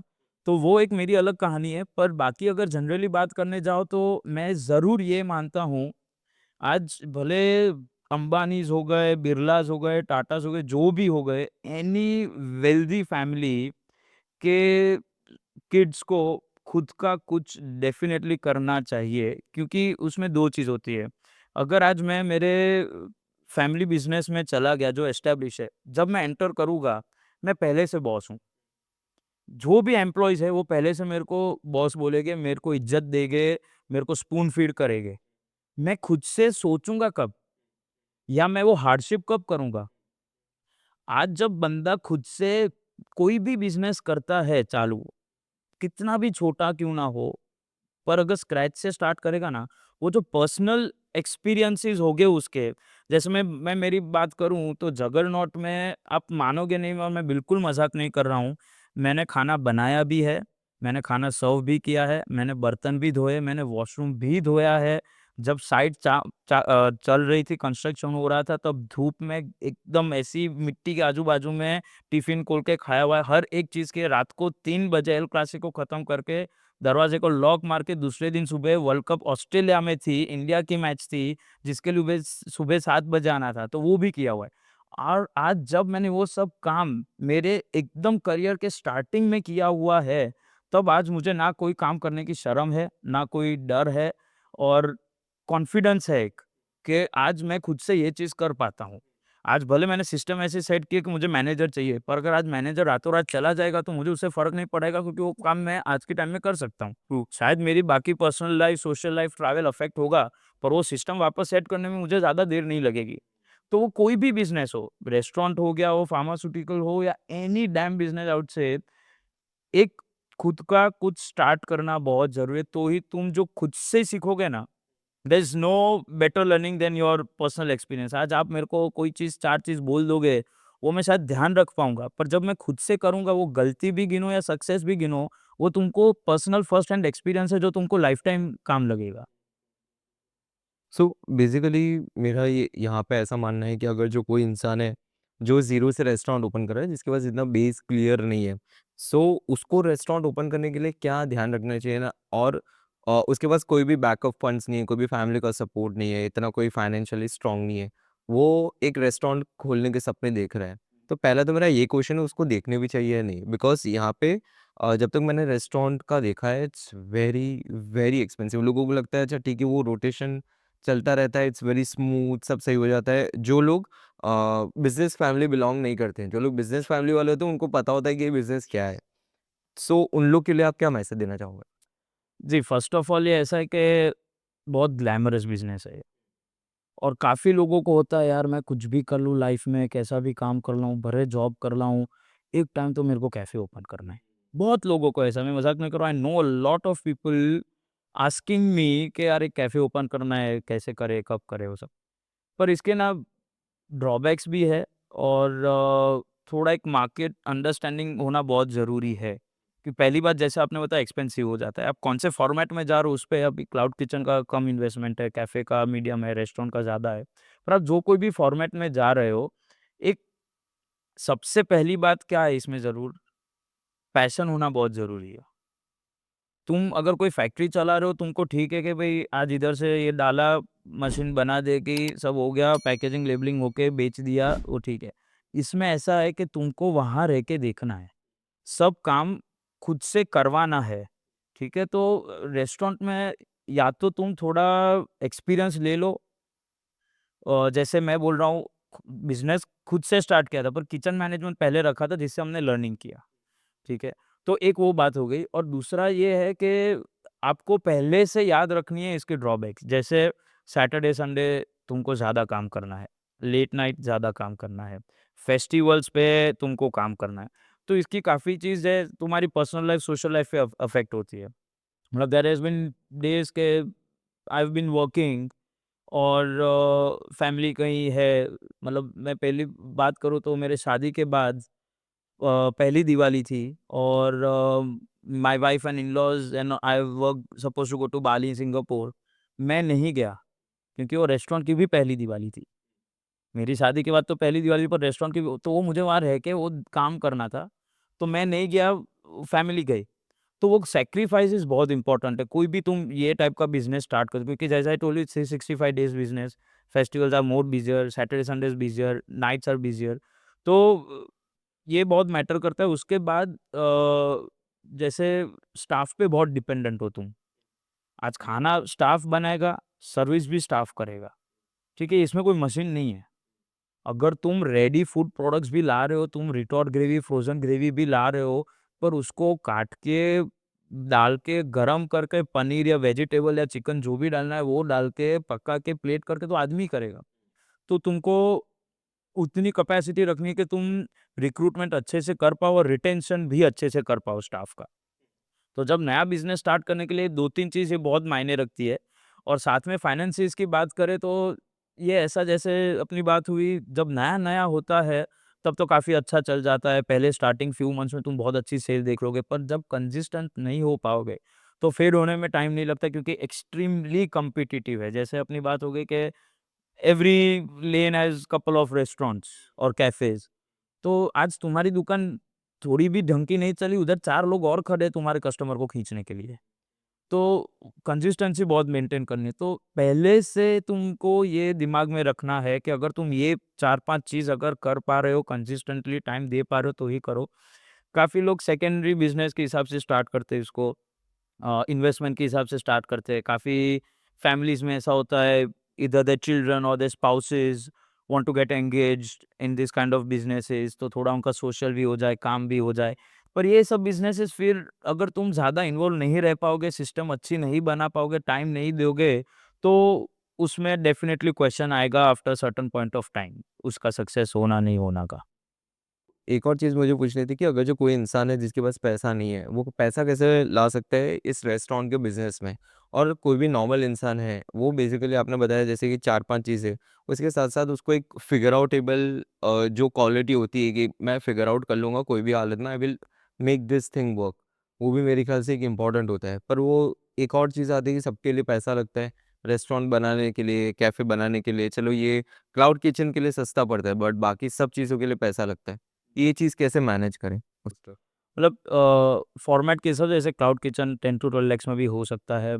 रेस्टोरेंट कैफ़े तुम एक ऑलरेडी बने हुए स्ट्रक्चर में अंदर कर रहे हो जिसमें तुम्हारा मिनिमम सिविल वर्क है, थोड़ा इंटीरियर है, तो 60-70 लैक्स में भी हो सकता है। और अगर तुम प्रॉपर रेस्टोरेंट बना रहे हो तो 2 एंड हाफ 3 सीआर भी जा सकता है। पर ये सब्जेक्टिव है, तुमको क्या टाइप का बनाना है, इंटीरियर पे कितना स्पेंड करना है, क्रॉकरी कितनी कितनी फैंसी ला रहे हो, ये वो सब। पर बेसिकली अगर मैं ये कहूँगा, अगर भी तुमको ये बिज़नेस स्टार्ट करना है, always start with a cloud kitchen, have the experience. भले तुम उसमें पैसा ना बनाओ, पर एक्सपीरियंस वहाँ से लो। भले पैसा नहीं बनाया, पर अगर तुमको आगे कंटिन्यू करना है, तो ये स्टेप पार करने के बाद तुम सोचो कि अभी कैफ़े करना है, नहीं करना। कैफ़े अच्छा चल गया, मल्टीपल कैफ़ेज़ करने हैं या और एक अपस्केल थोड़ा रेस्टोरेंट जैसा करना है। तो वो क्या ग्रेजुअल जब ग्रोथ होगा जिसके साथ लर्निंग भी आएगी, एक्सपीरियंस भी आएगा और ज़्यादा कॉस्ट भी नहीं जाएगा। जैसे अगर तुम एग्ज़ाम्पल फर्स्ट स्टेज में ही फेल हो गए हो सिर्फ़ क्लाउड किचन में, तो तुम्हारा 10-12 लाख से ज़्यादा का लॉस नहीं है। वो तुमने एक बार ले लिया, एक्सपीरियंस हो गया, उसके बाद तुम अगर कैफ़े पे जा रहे हो तो 50, 60, 70 लैक्स तक तुमने एग्ज़ाम्पल इन्वेस्ट किया है। आई एम श्योर अगर तुम वो लर्निंग एक्सपीरियंस आ गया है, अच्छे से चला पा रहे हो तो वी ये उसका एडवांटेज भी क्या है ये टाइप के बिज़नेस का, इसका ब्रेक इवन काफ़ी अच्छा है। 2 टू 3 इयर्स में you can easily break even the business. आपने एग्ज़ाम्पल 60-70 लैक्स डाला है या 1 सीआर तक भी, तो आप वो टाइप के फॉर्मेट में अगर जा रहे हो, आपका प्राइसिंग वैसा है, तो आप 1 से या 3 इयर्स में ईज़िली कवर कर सकते हो। ओके। अब मेरे को एक और आपके रेस्टोरेंट के बारे में जानना था। कभी आपके रेस्टोरेंट में ऐसा हुआ है किसी कस्टमर का वर्स्ट एक्सपीरियंस हुआ हो and how did you tackle it? Uh, एक एग्ज़ाम्पल जो मेरे दिमाग में रह गया है, जिसको शायद हो सकता है ढाई 3 साल हो गया होगा। मोव की बात है। कस्टमर का सैटरडे को लंच में बुकिंग था, प्राइवेट डाइनिंग रूम जो हमारे उसमें। तब हम लंच में 16,000 रुपीज़ मिनिमम बिलिंग करते थे। मतलब अगर भी आप 12, 16, 20 लोग जितने भी हो, आपका बिलिंग 16,000 होना चाहिए। अगर उससे कम हुआ तो उतना तो देना ही है आपको। तो तब एक गेस्ट ने बुकिंग करा के आए थे। वो कस्टमर आ भी गए, गेस्ट बैठ गए थे अंदर, उन्होंने फूड ऑर्डर कर दिया और अनफॉर्च्यूनेटली अदानी गैस पाइपलाइन बंद हो गई थी। सिर्फ़ हमारे वहाँ नहीं, पूरे एरिया में। उनका आगे कहीं मेंटेनेंस हुआ होगा, कुछ लीक हुआ होगा और उन्होंने वो अर्जेंसी में बंद करना पड़ा विदाउट एनी प्रायर इन्फॉर्मेशन। और ये बहुत क्रिटिकल इश्यू है। तुम गैस पाइपलाइन को तो तुरंत ही एड्रेस करोगे, कोई बंदे को फ़ोन नहीं करना पड़ेगा, अभी बंद होगा। तो हमारे साथ ऐसा हुआ, गेस्ट आ गए थे वो सब, तो मैं उनको बहुत जाके सामने से पहले ही पोलाइटली उनको बता दिया कि sir I am extremely sorry but something like this has happened which is beyond our control. So we might take some little more time to prepare the food and serve it to you on the table. We do have gas cylinders as backup, so वो transition करने में थोड़ी देर लगती है। और जितनी gas pipeline तुम्हारे हर stove में लगी होती है, तो गैस सिलेंडर का उसमें नहीं हो सकता है। तो मैंने बहुत politely as an owner being serving to the customer जिनका पहले से रिज़र्वेशन है, उनको जाके ये चीज़ बताने की कोशिश की। आई don't know what mood he was in but वो भाई को समझ में नहीं आ रहा है, सुनना ही नहीं है, चिल्ला के बोल रहा है मेरे को कि ऐसा कैसा तुम्हारा प्लानिंग है, तुमको बैकअप रखना चाहिए वो सब। मैंने बोला सर बैकअप है, मैं सिर्फ आपको ये रिक्वेस्ट करूँगा थोड़ी ज़्यादा टाइम लग सकता है। बोला मेरा ताज में बुकिंग था, ये वो मैं कर रहा। मैंने सर अगर यही सेम लाइन अगर आगे ताज में जा रही होगी तो वहाँ पे भी बंद होता, उसमें वो भी कुछ नहीं कर पाता। हुआ ये सब जो भी हुआ और मैं किचन में गया, मैंने बोला कि प्लीज़ ये टेबल का सबसे पहले अच्छे से करा दो। उनके बेटे या कोई भी थे वो मेरे से बाहर आके बात कर रहे थे वो सब। उन्होंने मेरे को बहुत ज़ोर से, मैं जब उनको ये समझा रहा हूँ, मैं इससे ज़्यादा और कुछ नहीं कर सकता हूँ। मैं उनको समझा और उन्होंने ज़ोर से मेरे को शट अप बोल दिया, बहुत ज़ोर से। उनके सारे गेस्ट बैठे थे, मेरे स्टाफ बैठे हुए थे और उनके सामने उन्होंने मेरे को ये बोल के इंसल्ट कर दिया। कोई गाली नहीं दी थी, पर बहुत ज़ोर से शट अप बोला था, जो कहीं न कहीं इंसल्टिंग डेफ़िनिटली था। The volume and the tone and the word वो था और मेरे स्टाफ के सामने ही बोल रहे, तो मेरी भी कोई इज़्ज़त है मेरी दुकान में, स्टाफ को और सब। तो वो कहीं मुझे थोड़ा पिंच हुआ ज़रूर, पर मैंने गया किचन में उनको बोला कि प्लीज़ जल्दी पिकअप करो और लिटरली उनके बेटे के साथ मैं बात कर रहा था, उनके सामने सूप जा रहा था, उनको ही टेबल पे सर्व हो रहा था। सब हो गया, मैं उनको वापस जाके पूछा ये वो सब कैसा लगा, खाना अच्छे से सर्व हो गया, I hope you like the food and everything, sorry for the delay, wasn't in our control, ये वो सब। तब वो वापस मेरे को और सामने से बोले, आपने इतने जल्दी खाना सर्व तो कर दिया, फिर क्यों बोल रहे हैं आपके ऐसा होगा? मतलब for his anger he wanted to blame me, क्योंकि मैंने ये बोला इसलिए उनको ये गुस्सा आया। तो मैंने उनको बोला सर मेरी ज़िम्मेदारी बनती है, अगर आप मेरा खाना खाने आए हो, एडवांस में बुकिंग करना है, मुझे आपको इन्फॉर्मेशन देना बहुत ज़रूरी है। मैंने आपको कभी ऐसा नहीं बोला कि मैं आपको खाना नहीं खिलाना होगा, सिर्फ़ लेट होगा। और ये सब तब कुछ हो गया, फिर मैंने उनको बहुत पोलाइटली बोल दिया कि sir I am extremely sorry, I hope you had a good experience this time, but for the kind of behaviour you did today, I would request you sincerely to please not put your step again in this restaurant. क्योंकि आज हम हमारी life में इतना time, मेहनत, जी-जान छोड़ रहे हैं, हमारे स्टाफ है जो अपने घर परिवार से इतना दूर काम करते हैं दिन-रात एक करके, क्या त्योहार, क्या सैटरडे, संडे सब छोड़ के इतना काम कर रहे हैं और आज हमारे से कहीं भी थोड़ी भी कुछ भी गलती हो जाए, हम कोई भी चीज़, कोई भी रेस्टोरेंटर इंटेंशनली कोई गलती नहीं करेगा। भले वो खाने में बाल आ गया हो, मच्छर आ गया हो या कुछ भी हो गया, सर्विस डिले हो गई, कोई जानबूझ के नहीं करता है, ठीक है? वो भी पैसा कमाने बैठे हैं और अच्छे से ही करना चाहते हैं। पर आज हमारे से कहीं गलती होती है, तुम गूगल पे जाओगे, ज़ोमैटो पे जाओगे, ट्रिप एडवाइज़र पे जाओगे, हर जगह हमारे लिए बैड माउथ करके हमारा रेटिंग खराब कर दोगे। आज हमारे वहाँ कोई कस्टमर आया जिसने हमारे साथ मिसबिहेव किया, उसका हम क्या करेंगे? हमारे पास कोई भी प्लेटफ़ॉर्म ऐसा नहीं है जहाँ पे हम कस्टमर को रेट कर सकें। तो वो हमारे पास नहीं रहती, इसलिए मैंने, और हमारे लिए सेल्फ रिस्पेक्ट इम्पोर्टेंट है। आज हमने भी कुछ मेहनत करके ये चीज़ बनाई और तुमको अच्छी लगी थी तभी तुम एडवांस में बुक करके 16,000 पे करके आप यहाँ आए थे खाना खाने के लिए। और अगर उसको भी हमने अच्छे से एड्रेस किया, तुमको टाइम पे अच्छे से tasteful, good quality with good service खाना दिया तो आप शिकायत नहीं कर सकते। और कहीं चीज़ ऐसी है तो आपको समझनी चाहिए। तो I was very clear and I made sure that my message passes on to them that they shouldn't do this kind of behavior anywhere else and please do not step to my restaurant again for it. उन्होंने क्या किया था पता है? Same family ने, अलग-अलग accounts है। ये सब होने के बाद, खाना खाने के बाद, अच्छा एक्सपीरियंस होने के बाद, ज़ोमैटो के जाके रिव्यू डाले। 5 different people from 5 accounts, same kind of review, and you won't believe the worst thing they could write is manager is tutty, manager is tutty, manager is tutty. They considered me as manager, which is fine, I don't mind. पर ऐसा लिखा था, मतलब ऐसे customers आते हैं हमारे वहाँ और हमको रिस्पेक्टफुली उनको ट्रीट तो करना ही पड़ता है। और जैसे मैंने बोला कि पोलाइटली बोला मैंने कि सर आप प्लीज़, मैंने लिटरली हाथ जोड़ के बोला था कि आपको आज मज़ा ही बराबर है, पर आप प्लीज़ नेक्स्ट टाइम मत आना। तो वैसे एक्सपीरियंस होते रहता है। ये तो गज़ब था यार था। नहीं, नेसेसरी होता है क्योंकि हमारे पास कोई प्लेटफ़ॉर्म ही नहीं है ऐसा कुछ कहीं किसी को रेट करने के लिए। और आज मैं रेस्टोरेंटर होके मैं भी किसी कितनी और रेस्टोरेंट जाता हूँ। मुझे सबकी खामियाँ दिखती है, सबकी खूबियाँ भी दिखती है, पर अगर कहीं किसी से कुछ गलती हो तो मैं हल्ला नहीं मचाऊँगा, वो पक्की बात है। क्योंकि मैं रेस्टोरेंटर हूँ, इसलिए मैं दोनों तरफ से समझ सकता हूँ। पर आज कोई नॉर्मल बंदा भी जा रहा है, आपका behaviour you have to respect anyone and everyone. मतलब रेस्टोरेंट छोड़ दो, आप कोई भी जगह जा रहे हो, कोई स्वीपर भी है, कोई भी कुछ भी है, ड्राइवर है, वैले वाला है, सिक्योरिटी वाला है, कितनी जगह मैंने देखा हमारे वहाँ होता है। वो सिक्योरिटी वाला उसका काम कर रहा है, अगर यहाँ पे तुम गाड़ी पार्क नहीं कर सकते, तो नहीं कर सकते। वो आके कुछ भी चिल्लाएगा, कैसे भी गाली देगा, कुछ भी बोलेगा। यार रिस्पेक्ट तो वो मतलब काम कर रहा है यार।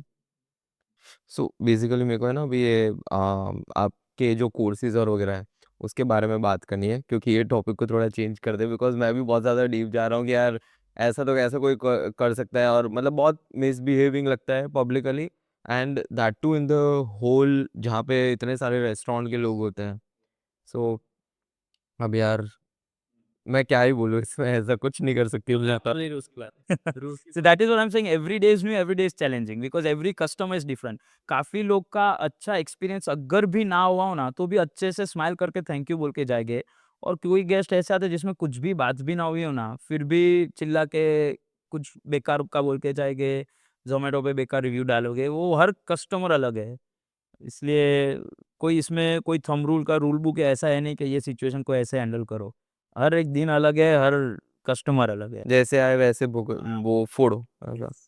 तो आपका जो कोर्सेज और वगैरह है उसमें आपने बताया कि F&B डिप्लोमा कोर्स है, सो ये क्या है? So Diplomama is a course. The co-founder is Swachit Chhajar, a very young enterprising guy, maybe 22, 23 years old.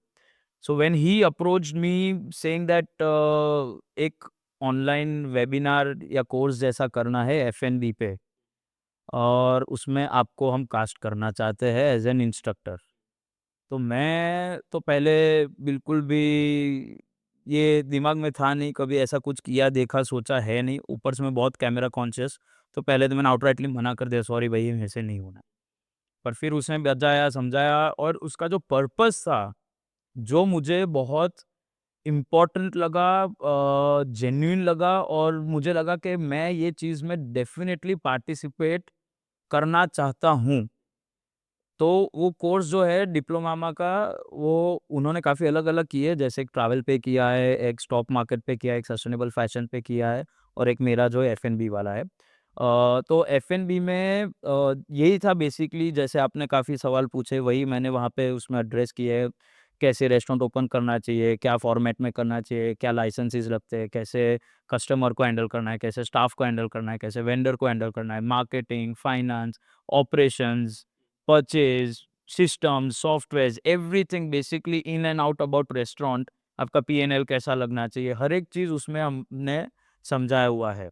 तो मैं सच्ची बोलूँ तो मैं नहीं कर पाता, पर स्वचित का इतना ज़्यादा मेरे पे कॉन्फिडेंस था, और उसने काफ़ी मुझे पुश किया, काफ़ी रीटेक्स लिए, काफ़ी दिन इसमें गए, पर हो गया अच्छे से। और उनके जितने भी कोर्सेज़ थे उसमें ट्रैवल का और मेरा एफ-एन-बी का काफ़ी अच्छा रिस्पॉन्स रहा था। और वही कोर्स का हमने अभी offline again with diploma offline course हुआ, जिसमें 1 अप्रैल को 20 स्टूडेंट्स ने एनरोल किया हुआ है। तो वो हमने फिज़िकल क्लास रखा था मोव पे ही, प्रॉपर प्रेज़ेंटेशन के साथ, जिसमें मैं गेस्ट को सॉरी स्टूडेंट्स को ये समझा रहा था। तो वो जो अभी उन्होंने किया हुआ है offline course exclusive executive course है, जिसमें एक रेस्टोरेंट का मेरा हो गया, एक क्लाउड किचन का अलग से है, एक केटरर का अलग से है, एक फूड फैक्ट्री जैसे फ्रोज़न फूड, रिटॉट फूड का होता है वो है, एक सप्लाई चेन का अलग से, और एक फ्रैंचाइज़ी का अलग से। तो उन्होंने प्रॉपर एफ-एन-बी मॉड्यूल बनाया हुआ है, जिसमें ये एफ-एन-बी को तुमको छोटे से छोटा क्लाउड किचन से लेके या पैकेज फूड से लेके रेस्टोरेंट कैफ़े हो गया, केटरिंग हो गया, हर एक चीज़ का तुमको नॉलेज मिलता है। तो इसमें मेरे को अच्छा ये लगता है, जैसे मैं बोल रहा हूँ कि आपने काफ़ी बार आगे एड्रेस किया कि लोगों को शौक बहुत होता है, समझ नहीं होती है, पैसा है पर कर देनी है रेस्टोरेंट, पर कर तो लेते हैं, उसके बाद सस्टेन नहीं कर पाते। तो आज हमने ये जो कोर्स किया है, उससे काफ़ी अंडरस्टैंडिंग आएगी। आज हॉस्पिटैलिटी और होटल मैनेजमेंट के भी कोर्स होते हैं, पर वो लंबे 3 साल के, 2 साल के, 4 साल के कोर्सेज़ होते हैं, और वो ज़्यादातर थ्योरेटिकल होते हैं और तुमसे काम करवाते हैं। ये तुमको रेस्टोरेंट का, बिज़नेस का, मैनेजमेंट का सिखा रहे हैं। वहाँ पे कैसा होता है, तुमको कुकिंग का है तो कुकिंग सिखा दिया। यहाँ पे हम कुकिंग नहीं सिखा रहे। हम एफ-एन-बी का बिज़नेस और मॉड्यूल समझा रहे हैं, जिसमें तुम कोई भी फॉर्मेट में कैसे काम कर सकते हो, और क्या-क्या तुमको फंडास समझने हैं, क्या कंसीडर करना है, या क्या क्या कंप्लीटली एलिमिनेट करना है। जैसे मैंने आपको बताया, अगर कुछ स्टार्ट करना ही है तो क्लाउड किचन से स्टार्ट करो। कम पैसा जाएगा, पर भले कमाया नहीं, पर समझ तुमको वहीं से आएगी, और वहाँ से तुम कुछ और बड़ा कर पाओगे। तो ये कोर्स से मेरा जो था एजेंडा के young people I can be, मतलब वो कुछ भी सीखे अगर मेरे से, मेरे एक्सपीरियंस से 10 साल से, तो वो मेरे लिए कहीं न कहीं अचीवमेंट होगी एक, कि आज मैं जो भी वो 20 लोग या जितने भी ऑनलाइन ने वो सब्सक्राइब किया था, शायद 150-200 लोग ने सब्सक्राइब किया था वो कोर्स। वो जितने लोगों को आज मेरे वजह से अगर कुछ एक्स्ट्रा लर्निंग या नॉलेज मिल रहा है और अगर उनको लाइफ में कहीं आगे हेल्प हो रहा है, तो वो डेफ़िनेटली मेरे लिए एक अचीवमेंट होगी। ये तो आप बेसिकली वहाँ पे एक एक्सपर्ट हो एंड वो पर्टिकुलर जो आपका सेगमेंट है वो आप पूरा सँभालते हो। एज़ वेल एज़ वहाँ पे क्लाउड किचन से लेके बाकी सब मॉड्यूल्स भी उसके लिए अलग-अलग एक्सपर्ट्स रखे हो। यस। जैसे मेरा जो ऑनलाइन कोर्स था, उसमें मैंने ओवरऑल जनरल रेस्टोरेंट पे और उसके मैनेजमेंट पे किया था। पर ये जो ऑफलाइन कोर्स है, उसमें अलग-अलग रोल है अलग इंस्ट्रक्टर्स के। और इसके लिए अगर जो किसी को डिटेलर वगैरह चाहिए हो तो कहाँ पे वो क्या नाम से ढूँढ सकते उनकी वेबसाइट है diplomama.in। वहाँ से आप उनके कोर्सेज़ सब्सक्राइब कर सकते हो। ऑफ़लाइन वाले कोर्सेज़ के लिए आपको अलग से रजिस्टर करना पड़ेगा, जो अभी फ़िलहाल उनका एफ-एन-बी का चल रहा है। उसके बाद शायद वो कुछ और करेंगे। तो अभी 1 अप्रैल को ही आपका फर्स्ट बैच था ना? यस। अभी अपकमिंग टाइम में कोई बैच है ऑफलाइन में? उनकी 2, एक क्लाउड किचन का हो गया, एक केटरिंग का हो गया, एक मेरा एफ-एन-बी का रेस्टोरेंट मैनेजमेंट का हो गया। उनका अभी 2 बाकी, एक सप्लाई चेन का और एक फूड फैक्ट्री का जो है और एक फ्रैंचाइज़ी, 3 उनके अभी भी बाकी है। पर उनका वो एज़ अ होल उन्होंने एक पैकेज सेल किया था स्टूडेंट्स के लिए, मतलब all 6 classes. Okay. So, like, give me 3 advices for any entrepreneur, not just in food or anything, just any entrepreneurs जिसको 3 एडवाइसेस दिमाग में रखनी चाहिए कोई भी बिज़नेस को स्टार्ट करने के पहले। आई थिंक काफ़ी लोगों को ऐसा होता है कि बिज़नेस करना है, कुछ भी करना है। पर मैं कहूँगा कि जो चीज़ तुमको पसंद है, जो चीज़ तुम्हारी पैशन है, जिसमें तुम बोर नहीं होगे, जिसको तुम अच्छे से मन से जी-जान से काम कर पाओगे, दिन छोड़ के, टाइम छोड़ के, जगह छोड़ के, वो चीज़ पहले करो। दूसरा, नेवर गिव अप। आज जैसे मैं बात करूँ, रेस्टोरेंट में मेरा फर्स्ट था जगरनॉट। जगरनॉट में मैंने पैसा नहीं कमाया, मैंने पैसा घुमाया है। पर मैं वहाँ से इतना सीखा हूँ, तब जाके आज मैंने मूव वही जगह पे, वहीं से मैं पैसा कमा रहा हूँ, ठीक है? और वो है जब तुम मैं वही इंडस्ट्री में रहा, मैंने बीच में कंसल्टिंग भी की, जो फ्रॉम द नॉर्थ एक रेस्टोरेंट है अहमदाबाद में, चॉइस स्नैक बार की जो मैं बात कर रहा हूँ, जिसको हमने हायर किया था किचन मैनेजमेंट में चॉइस के जगरनॉट में। 2019 में उन्होंने मुझे अप्रोच किया और मैंने उनकी रेस्टोरेंट को कंसल्ट किया है। जो 40 साल से ये रेस्टोरेंट चला रहे हैं, उनके फादर्स, फोर फादर्स ये इंडस्ट्री में हैं। आज उन्होंने मेरे 4 साल के एक्सपीरियंस में उन्होंने मुझे एज़ अ कंसल्टेंट हायर किया। उनकी वो ब्रांड को मैंने हर एक चीज़ नाम दिया, किचन डिज़ाइनिंग, रिक्रूटमेंट, मेन्यू, उनका मार्केटिंग सब मैं देखता था। क्यों? क्योंकि मैंने वो गिव अप नहीं किया था। मैंने वो एज़ लर्निंग एक्सपीरियंस दूसरा लिया और वैसे लोग के साथ लर्न किया जो मेरे को पैसा दे रहे, पर मैं उनसे सीख रहा हूँ क्योंकि उनके पास तो 40 साल का एक्सपीरियंस है यार। तो वो एक नेवर गिव अप, डेफिनिटली तुम कभी ना कभी डेफिनिटली सक्सेस मिलेगा। अगर तुम वही सेम लेवल ऑफ एफर्ट भी अगर देते रहोगे या ज्यादा, तुमको सक्सेस आज नहीं तो कल डेफिनेटली मिलनी। और थर्ड हो सकता है कि वर्क एंड लाइफ बैलेंस करना बहुत ज़रूरी है। एंटरप्रेन्योरशिप में, पैशन में इतने भी पागल ना हो जाओ कि तुम तुम्हारा घर, परिवार, दोस्त को भूल जाओ। वो उस पे भी ज़्यादा टाइम देना, क्योंकि अल्टीमेटली वही तुम्हारी सपोर्ट सिस्टम है।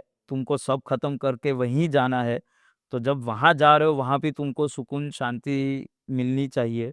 जैसे आज मैं इतना टाइम दे पाया हूँ ये बिज़नेस को, क्योंकि मेरे फैमिली ने सपोर्ट किया है। 2016 में मेरी शादी हो गई थी और जगरनॉट 2014-15 में ही हो रहा था।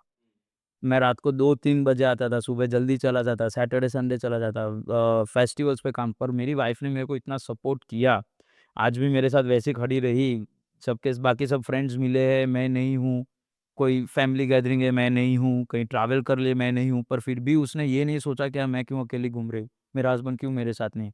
पर हस्बैंड काम कर रहा है, तो वो है। तो आज जबकि मेरा बेस सेट हो गया, मेरी सिस्टम सेट हो गई, मेरे बिज़नेसेस सेट हो गए, तो मैं जब वो टाइम का मैंने कॉम्प्रोमाइज़ किया था, आज मैं उतनी ट्रिप्स मेरी फैमिली के साथ करता हूँ। सही बात।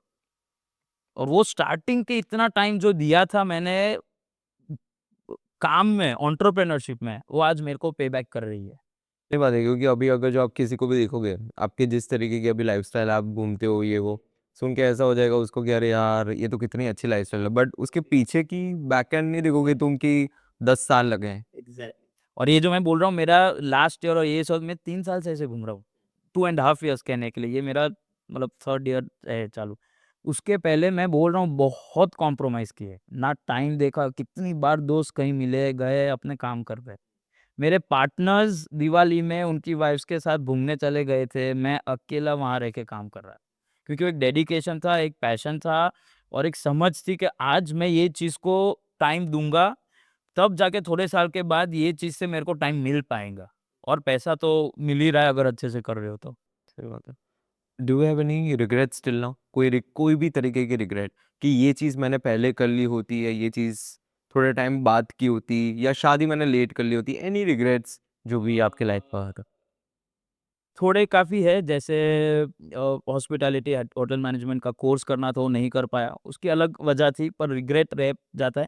ऐसा नहीं कि नहीं कर पाऊँगा, आज भी मुझे करना है, कर सकता हूँ। शादी क्योंकि लव मैरिज थी तो थोड़ी जल्दी हो गई थी। उसका रिग्रेट नहीं है पर कहीं ऐसा है कि अगर थोड़ा ज़्यादा टाइम मिल जाता तो वो पर्सनल अकेला जो घूमने का या काम करने का ये वो जो अलग तरीका है, वो रिस्पॉन्सिबिलिटी जो स्टार्टिंग से इतनी ज़्यादा आ जाती है, वो ना होती। बाकी तो ऐसा कोई है नहीं पर अगेन मैंने लास्ट ईयर ही मेरी लाइफ की सबसे फर्स्ट सोलो ट्रिप की थी। कोई फ्रेंड नहीं, वाइफ नहीं, फैमिली नहीं, कोई नहीं। तो वो जैसे मैं बोल रहा हूँ क्योंकि बिज़नेस ने सपोर्ट किया मेरे को, जो मैंने पहले बिज़नेस को दिया और वाइफ ने और फैमिली ने मेरे को इतना सपोर्ट किया थ्रू आउट, तो आज जो मेरे को शादी के पहले करना था, जो नहीं कर पाया, वो आज मैं कर रहा हूँ। वैसे ही मुझे एक कुलिनरी कोर्स करना है जो 6 मंथ्स का है, इटली में होता है। वो एजेंडा में है, जब हो जाए तब हो जाए। यस। तो अगेन इससे एक और लर्निंग है कि कोई चीज़ की ऐसे वो डेडिकेटेड टाइम नहीं होता कि अब कर लिया तो अभी हो पाएगा, बाकी नहीं हो पाएगा। सोलो ट्रिप में अगर मेरे 33rd ईयर में एक वाइफ और एक 5 ईयर का किड होने के बाद अगर कर सकता हूँ विथ 3 एस्टैब्लिश्ड बिज़नेस मतलब कोई भी कर सकता है, वो पक्की बात है, कोई भी एज में। True, true. डन मीर भाई, thank you so much for joining the podcast. Thank as I hope so बहुत सारी वैल्यूएबल इन्फॉर्मेशन लोगों को मिली होगी, एंड जिस तरीके का आपका एक्सपीरियंस और वगैरह है, लोग बहुत ज़्यादा इंस्पायर हुए हो, स्पेशली इन अहमदाबाद। अगर जो किसी को भी ये केटरिंग और वगैरह की सर्विसेज चाहिए, आपको जुगाड़ नाइट्स को अप्रोच करना चाहिए। एक अलग तरीके का कॉन्सेप्ट है, मुझे खुद अभी तक नहीं पता था और आज मुझे पता चला है, तो डेफिनेटली जब 20 से 50 लोग का कुछ होगा, डेफिनेटली इनका कॉन्सेप्ट बहुत यूनिक है, तो डेफिनेटली अप्रोच देम। एंड यार, best of luck for the journey यार। Thank you very much. I'm glad to be here. Thanks for giving me this opportunity. I have been camera conscious, but the kind of confidence you gave in me, the kind of research and the work we did before the podcast helped a lot to be prepared for today. And I had an amazing time today. I hope I can be helpful to your viewers and can uh, be enlightening to each and every one of them. Thank you very much. Social media और वगैरह में नीचे mention कर दूंगा। Thank you. Thank you so much.